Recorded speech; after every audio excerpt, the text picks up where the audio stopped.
পবিত্র ঈদ উল ফিতর উপলক্ষে সৌদি আরবের রাজধানী রিয়াদে ধর্মীয় ভাব গাম্ভীর্যের মধ্য দিয়ে অনুষ্ঠিত হয়েছে ঈদের নামাজ। রিয়াদের ধীরা মসজিদে স্থানীয় সময় সকাল ৬টা ১২ মিনিটে অনুষ্ঠিত হয় প্রধান জামাত।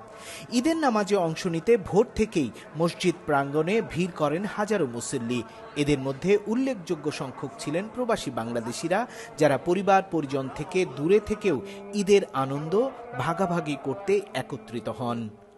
নামাজ শেষে মুসল্লিরা একে অপরের সাথে কোলাকুলি ও শুভেচ্ছা বিনিময় করেন। প্রবাস জীবনের কষ্ট ভুলে কিছুটা সময়ের জন্য হলেও ঈদের আনন্দে মেতে ওঠেন তারা। দীর্ঘ ১ মাস সিয়াম সাধনার পরে আমরা আজকে সমবেত হয়েছি পবিত্র সৌদি আরবের জাতীয় মসজিদ ধীরা মসজিদে।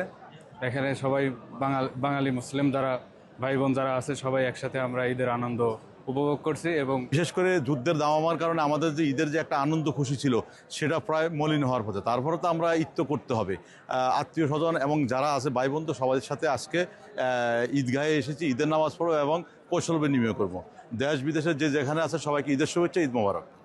ঈদের এই মিলন মেলায় প্রবাসী বাংলাদেশিদের মধ্যে দেখা যায় ভ্রাতৃত্ববোধ ও সম্প্রীতির এক অনন্য দৃশ্য। তবে পরিবারের অভাব অনুভব করলেও ধর্মীয় এই উৎসব তাদের মাঝে এনে দেয় ভিন্ন এক প্রশান্তি। আসলে প্রবাসের ঈদ একটু কষ্টকর, কারণ আত্মীয় স্বজন, বাবা মা, ভাই বোন সবাইকে দেশে রেখে তারপরে আমরা প্রবাসের মাটিতে ভাই বন্ধু মিলে এখানকার যত আত্মীয় স্বজন আছে সবাই একসাথে চেষ্টা করি আমরা ঈদের আনন্দ ভাগাভাগি করার। সবাইকে ঈদ মোবারক এবং আত্মীয় স্বজন সবাইকে মিস করতেছি, সবাইকে ঈদ মোবারক।